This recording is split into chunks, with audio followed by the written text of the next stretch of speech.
everyone, welcome back to yet another day of Mission 100%. देखो, एक एक दिन करके हम अपनी पार्टनरशिप को कंप्लीट करते चल रहे हैं और सिर्फ अकाउंट्स की पार्टनरशिप नहीं, तुम्हारी और मेरी पार्टनरशिप मिलके हम शानदार धुआंधार जबरदस्त एग्जाम देने वाले हैं अपने बोर्ड का। एक ही चीज तुम्हें याद रखनी है कि जो टॉपिक जिस दिन होता चले उसको उसी दिन प्रैक्टिस करके खत्म करो, और कोई भी डाउट हो तो इस वीडियो के डिस्क्रिप्शन में उसमें कमेंट्स में ही तुम उसको लिख देना। ऑल्सो कोई भी बच्चे को इंपॉर्टेंट क्वेश्चंस चाहिए या समरीज चाहिए तो नीचे डिस्क्रिप्शन में लिंक है, फॉर्म है, उसको भरना and your work will be sorted. मिलके करते हैं मिशन 100, उसको समझ पाएं। सबसे पहले तो हमारी बेटा जो बैलेंस शीट होती है, उस बैलेंस शीट में से हम लोग कुछ बेसिक चीज़ें हमें ध्यान देनी होती हैं, और वो क्या हैं। जितने भी एसेट्स होते हैं इनको हम पहले तो ट्रांसफ़र कर देते हैं एक अकाउंट में which is called realisation account. Transfer करने की एंट्री बिल्कुल सरल होती है बेटा। जब कोई एसेट को आपको क्लोज़ करना होता है तो आप उसको क्रेडिट कर देते हो, जिससे उसका अकाउंट क्लोज़ हो जाता है और आप रियलाइजेशन में उसको भेज देते हो। ऐसे ही एसेट्स के अलावा कुछ फिक्टिशियस एसेट होते हैं जो कि अब किसी काम के नहीं होते, इनको आप रियलाइजेशन में नहीं भेजते, आप इनको पार्टनर्स कैपिटल अकाउंट के डेबिट साइड पे भेजते हो क्योंकि ये लॉसेस हैं।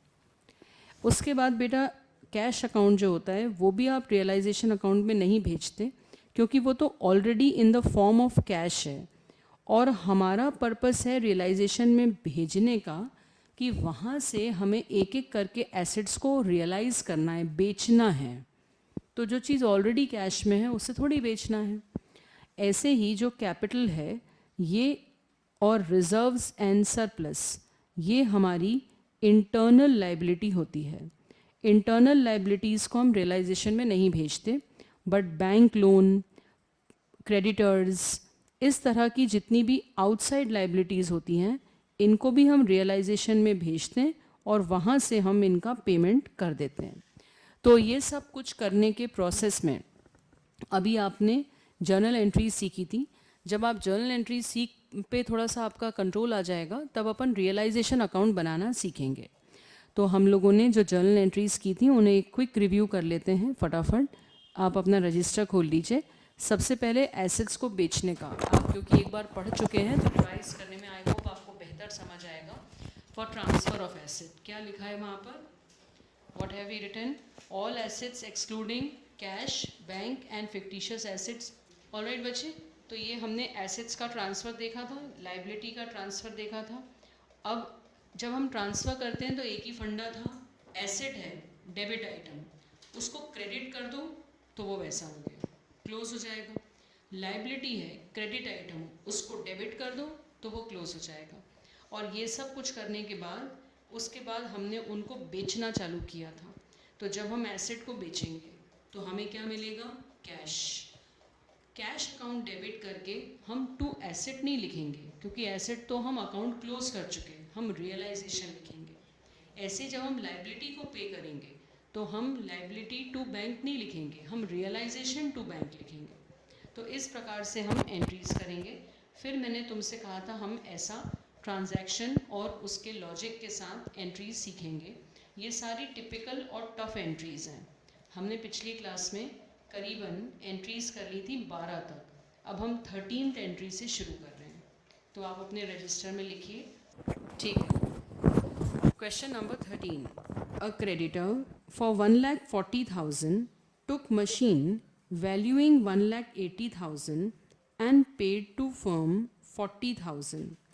तो बेटू 40,000 तो उसने कैश दिया, बट उसने मशीन जो थी 1,40,000 की,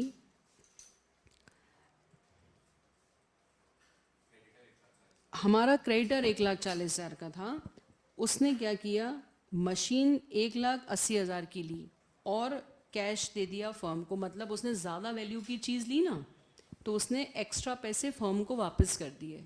तो आप इसको दो पार्ट्स में ब्रेक करो। हमने एक बात सीखी थी, जब कोई क्रेडिटर एसेट लेता है तो क्या उसकी कोई एंट्री होती है, नो। तो उसने 1,40,000 का क्रेडिटर था, उसने मशीन ली तो उस बात की कोई एंट्री नहीं हुई, बट क्योंकि उसने ज़्यादा वैल्यू की मशीन ली थी और उसने हमें कैश दिया तो हार्ड कैश तो आया ही है, तो उसकी एंट्री होगी। तो एंट्री क्या लिखेंगे? Cash account debit to realisation 40,000, जो उसने हमें एक्चुअल कैश पे किया है। Okay, entry number 14, a bills payable of 30,000 accepted furniture valuing 28,000 in full settlement। पहले तुम सोचो, 14 और 15 दोनों सोच के लिखो, देखते हैं बनती है क्या तुमसे। ऑलराइट बच्चे, a bills payable of 30,000 accepted furniture valuing 28,000 in full settlement। बताओ बेटू, बिल्स पेबल अपनी लाइबिलिटी है कि नहीं, और अपना फर्नीचर अपना एसेट है। जब भी कोई क्रेडिटर अपना एसेट लेता है, एंट्री क्या करते हैं? No entry. कितने में हुआ, क्या हुआ, वो सब नहीं देखना, नो एंट्री। ओके।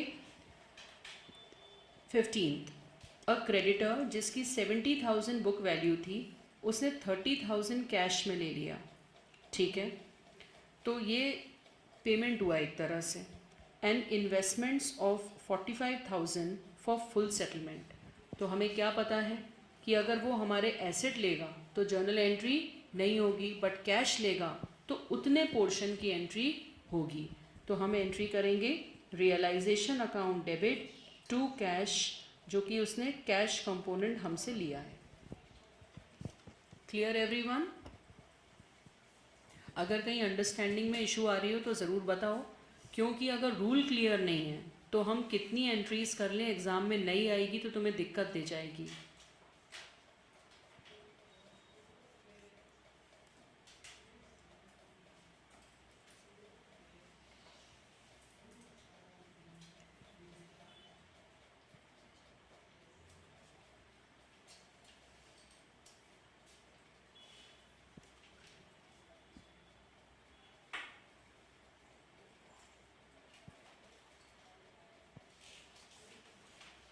आगे बढ़ें।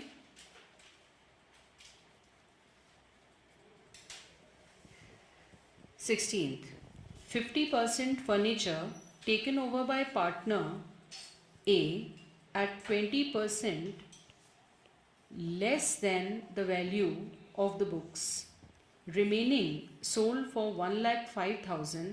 फर्नीचर की ओवरऑल बुक वैल्यू 2,20,000। अच्छे से शांति से खुद सोचो, धीरे धीरे।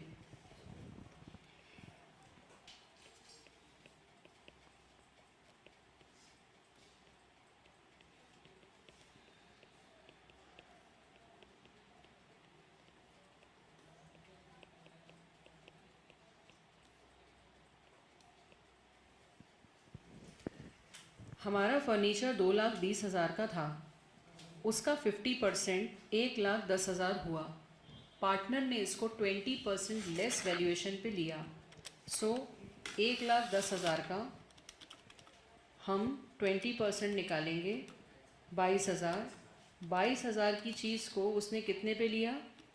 88। तो हम जब पार्टनर लेता है कोई चीज़ तो बाकायदा लिखते हैं partners capital account to realisation. जब भी अटको तो एक बात मन में सोचो कि अगर उसने नहीं लिया होता तो हमें इतना कैश मिल जाता ना बेचकर, तो बस अब हम उससे बाद में वसूल करेंगे। ऐसे थॉट प्रोसेस से पार्टनर डेबिट होगा। कभी भी जो तुम अटको तो यही थॉट रखना है। तो उसको डेबिट कर दिया। अब बचा हुआ हमने 1,05,000 पे बेच दिया। So cash account debit to realisation 1,05,000 में बाकी बिक गया तो वो लिख दिया। कितने लोग कर पाए इस एंट्री को? अगर कहीं भी इशू जा रहा है तो पूछो, क्योंकि रूल्स क्लियर नहीं हैं तो हम कितने ही क्वेश्चन कर ले मेरे बच्चे, नया क्वेश्चन चिंता देगा। बेटा 88,000 इसलिए क्योंकि पार्टनर जिस वैल्यू पे एग्री करता है, हम जर्नल एंट्री बेटा अग्रीड वैल्यू पे करते हैं, क्योंकि हम बाद में पार्टनर से वसूल कितना कर पाएंगे, how much we will recover या वसूल फ्रॉम हिम, 88, इसलिए उसको 88 से डेबिट किया। पूछो, डाउट पूछो बेटा। Okay, I will repeat once again. Wait, I will repeat. See, the question goes like this: 50% furniture taken over by partner A. Actually क्या है, मैंने सारी टफ एंट्रीज तुम्हारे लिए इकट्ठी कर दी, उससे तुम इस इम्प्रेशन में मत आ जाना कि सारे इतने टफ आते हैं. सिंपल आते हैं, एक आध टफ आता है, बट हम एक साथ पहले एंट्रीज कर रहे हैं तो हमें क्वेश्चन में बार बार उलझना नहीं पड़ेगा. So 50% of our furniture taken over by partner. तो पहले तो फर्नीचर की बुक वैल्यू के 50% के 2 पोर्शन कर दिए. इसमें से पार्टनर ए ने, एक मिनट बेटा, पार्टनर ए ने इस 1,10,000 की चीज़ को 20% लेस वैल्यूएशन पे लिया. तो कोई चीज़ 1,10,000 की है, उसका 20% हुआ 22,000, माइनस करके उसने कहा मैं तो आपको इसके 80 दूंगा. तो हमने इस एंट्री के थ्रू पार्टनर से रिकवर करना है, यह लिखा है, तो बस 88.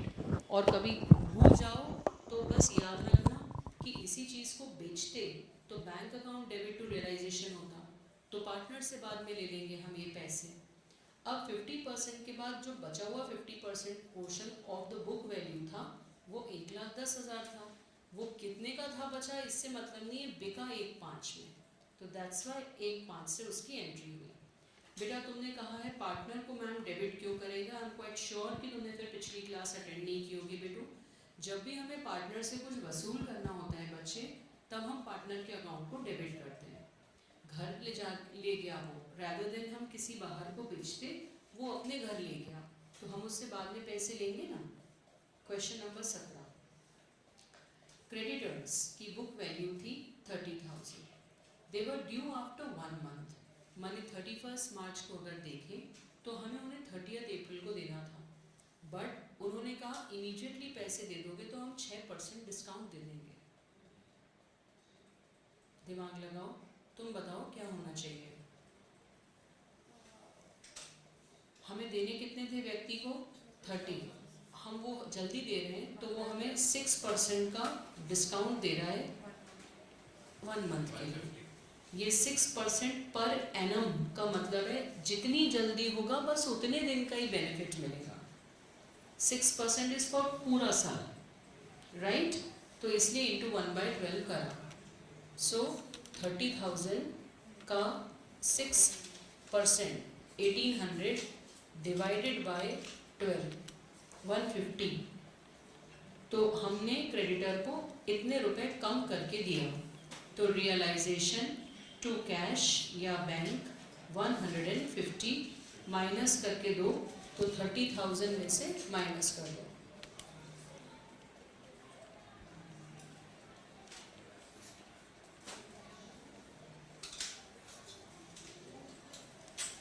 अंडरस्टूड? देखो अगर थोड़ी भी डिफिकल्टी आ रही है तो पेशेंस रखो, और ये तो सोचना ही मत कि सारे ही इतने टफ होते हैं, ऐसा नहीं होता. अब अगला मैं चाहूँगी तुम खुद करके दिखाओ तो मैं मानूँ कि तुम कुछ समझ पाए. अच्छा ठीक है, 17 को मैं फिर से कहती हूँ जब तक बाकी लोग 18 ट्राई करो. देखो बेटू, 2 लोगों ने डाउट पूछा है. हमारे क्रेडिटर्स की बुक वैल्यू थी 30, तो हमें तो उन्हें 30 देने थे. अब क्या हुआ कि हम उनको देने वाले थे 1 महीने बाद. क्रेडिटर का एक नेचर होता है कि उसको टाइम पे और जल्दी पेमेंट दे दो तो वो कैश डिस्काउंट दे देता है. तो उसने कहा मैं आपको 6% का इंटरेस्ट मतलब रिबेट दे दूंगा पर एनम. जितनी जल्दी दोगे उतने दिन का ब्याज मतलब या आपको डिस्काउंट दे दूंगा. सो 30,000 इंटू 6% साल भर का था, और 1 महीने जल्दी दिया था इंटू 1/12, तो 150 रुपीज़ की रिबेट देने को वो तैयार हुआ. उसके 30,000 रुपीज़ में से 150 माइनस करके हमने उसको दे दिया. चलो डिस्कस करें. तुमने कोशिश करी खुद करने की? ओके ओके बेटा, अभी करते हैं डिस्कस. सुनना आप ध्यान से. आई गेव यू टाइम ताकि तुम उसको सुन पाओ. टोटल एसेट्स की बुक वैल्यू थी 2 लाख. अब 2 लाख रुपए के हम ज़रा क्या क्या हुआ वो देखते हैं. इसमें से 50% बताओ, 2 लाख का 50% कितना होगा? 1,00,000 इसको मिस्टर एक्स ने लिया जो कि एक पार्टनर रहे होंगे एट 20%। एट 20% 1,00,000 की चीज को आदमी कितने में ले रहा है? 20,000 रुपए में एट 20%। अब आगे 40% ऑफ द रिमेनिंग एसेट। अब अगर ये 50% था तो 1,00,000 रुपए ही और बचा था, बोलो हाँ या ना। इसका 40% कितना हुआ? 40,000 was sold at a profit of 30%। तो इसका 30% कितना ऐड हुआ? 12,000, है ना। तो 52,000 का ये हमको कैश मिला, ध्यान से। एंड अब इसमें लिखा है 40% ऑफ रिमेनिंग एसेट। तो रिमेनिंग एसेट कितने थे? 1,00,000। 1,00,000 का 40% was sold at 30% and 5% realise nothing, मतलब जीरो वैल्यू आई 5% की। 5% किसमें से? ये 50% तो स्टोरी क्लोज हो गई थी। जो बचा हुआ 1,00,000 था उसका ये 40, उसी का 5, माने 5,000 रुपीज का कुछ नहीं मिला, जीरो वैल्यू। तो जीरो वैल्यू नहीं मिलती तो उसकी कोई एंट्री नहीं होती। The remaining asset was taken by creditor in full settlement. तो अगर 1,00,000 का 40% का ट्रीटमेंट बता दिया, 5% का बता दिया, तो 55% का ट्रीटमेंट बचा, विच इज 55,000 का एसेट जो कि क्रेडिटर ने ले लिया। तो क्रेडिटर कोई एसेट ले जाता है तो उसकी कोई एंट्री नहीं होती है। तो हम एंट्री करेंगे, एक तो ये वाली पार्टनर जो ले गया, दूसरी ये जो बिक गया, बस जो कुछ नहीं मिला उसकी भी कोई एंट्री नहीं होती, और जो क्रेडिटर ले जाता है उसकी भी कोई एंट्री नहीं होती। तो इसकी एंट्री होंगी फर्स्ट 2 की। तो फर्स्ट 2 की एंट्री कर लेते हैं अपन।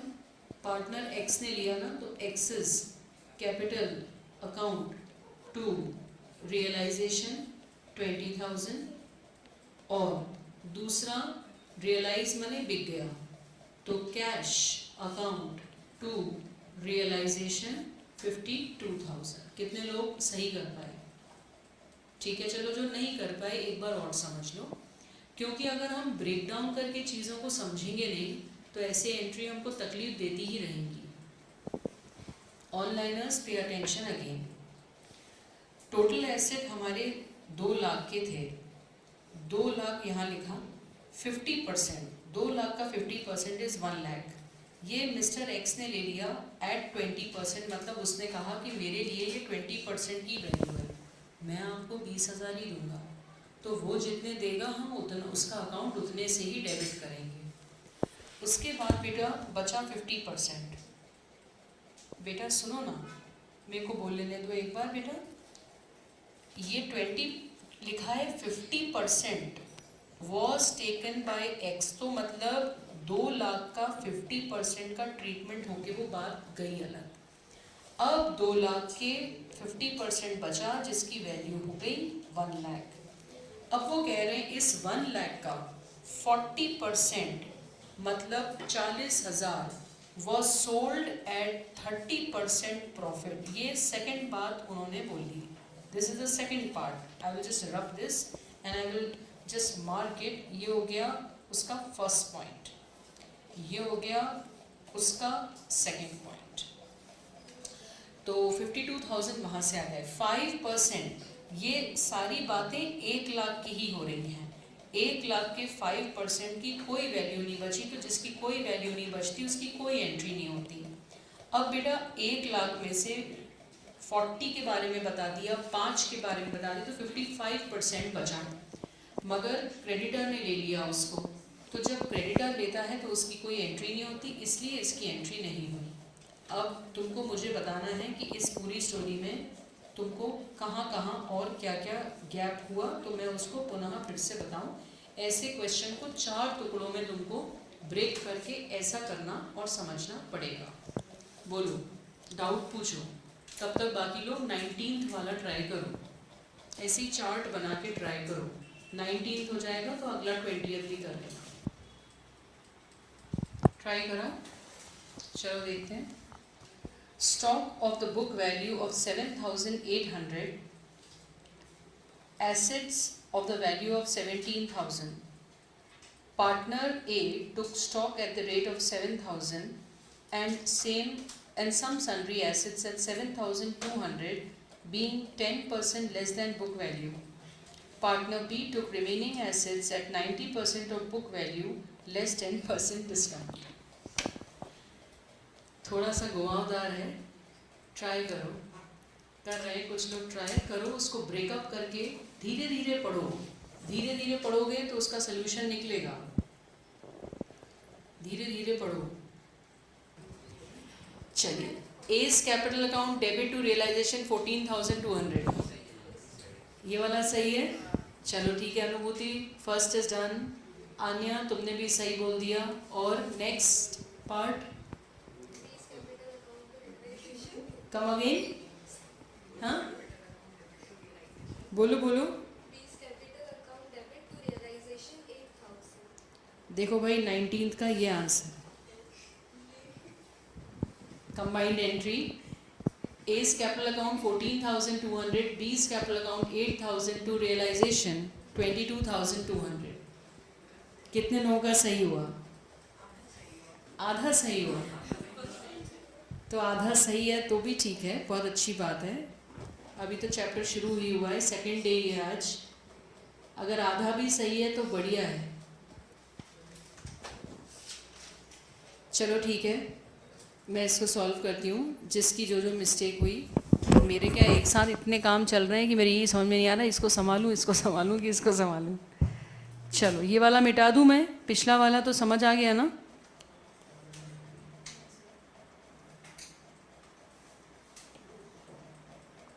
Let's discuss 19th.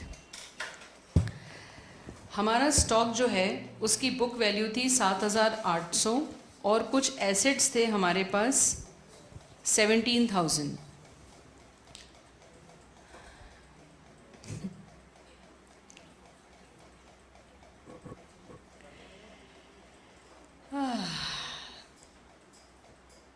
अब इसमें एक अजम्पशन लिया जा सकता है कि पूरे एसेट्स का ही पार्ट था स्टॉक, और ये भी अजम्पशन ले सकते हैं कि वो अलग था और वो अलग था. ये अजम्पशन बेस्ड बात हो गई.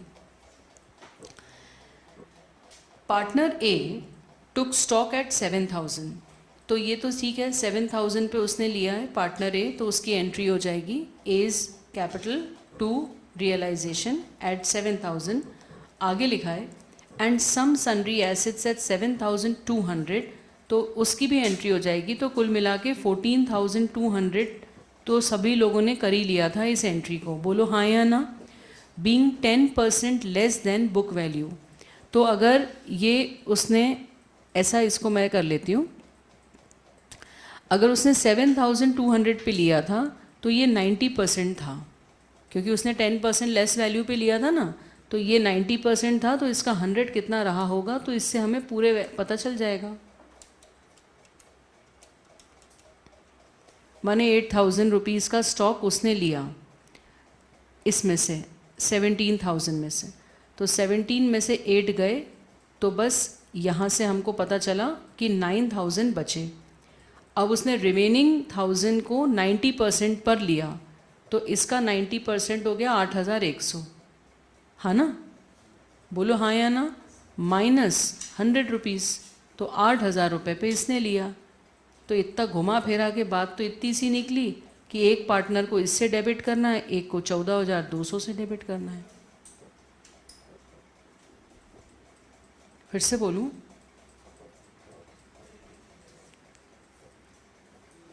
एक बार मैं फिर से कहती हूँ. ऑनलाइनर्स ने कुछ ने डाउट पूछा है. बेटा लैंग्वेज थोड़ी घुमावदार है, हमें नहीं घूमना है. हमारा 7,800 का स्टॉक था और 17,000 के दूसरे एसेट्स थे. पार्टनर ए ने स्टॉक 7,000 का लिया, तो ये बात तो ठीक हो गई. And some sundry assets at 7,200, उसने सेकंड चीज़ ये उठाई जो इसमें से थी, being 10% less than book value. तो मतलब 7,200 वॉज 90% पे वैल्यूड, तो इसकी 100% वैल्यू कितनी रही होगी? 8,000. सो 8,000 को हमने माइनस किया 17 से, तो पता चला कि इतना बचा था. दूसरे वाले पार्टनर ने ये 9,000 को 90% पे लिया, तो 9,000 का 90% माने 10% कम करके 8,100 आया। उसमें से 100 रुपये उसने कहा ये जरा सा एक्स्ट्रा हो रहा है तो वो भी माइनस कर दो, तो मैं 8,000 में ले रहा हूँ। तो एक पार्टनर को आपने डेबिट किया है 7 और 7,200 मतलब 14,200 से, और एक को 8,000 से। अभी क्लियर है? एक और क्वेश्चन करेंगे बस, उसके बाद क्लास क्लोज करेंगे। मेरी खुद की आज हालत ज़रा गंभीर है, बहुत ही थक गए हैं। Question number 20, debtors sold to collection agency at 50% of book value 10,000, मतलब कुल मिला के हमने कलेक्शन एजेंसी से कहा आपको जो करना है करो, हमें तो पैसे ला के दे दो। तो उसने कहा ठीक है मेरा कमीशन मैं रख रहा हूँ 50% आपको दूंगा, तो 5,000 to realisation. Cash account debit to realisation, cash account debit to realisation. So बच्चे आज हम 20 क्वेश्चंस पे ही क्लोज कर रहे हैं, आज बहुत ज़्यादा वर्क है। इसी तरह के इन्फॉर्मेटिव वीडियोस देखने के लिए हमारे चैनल को सब्सक्राइब करें और लेटेस्ट वीडियोस को सबसे पहले देखने के लिए बेल आइकॉन को हिट करें। साथ ही लाइक और शेयर करना ना भूलें। APT educating India.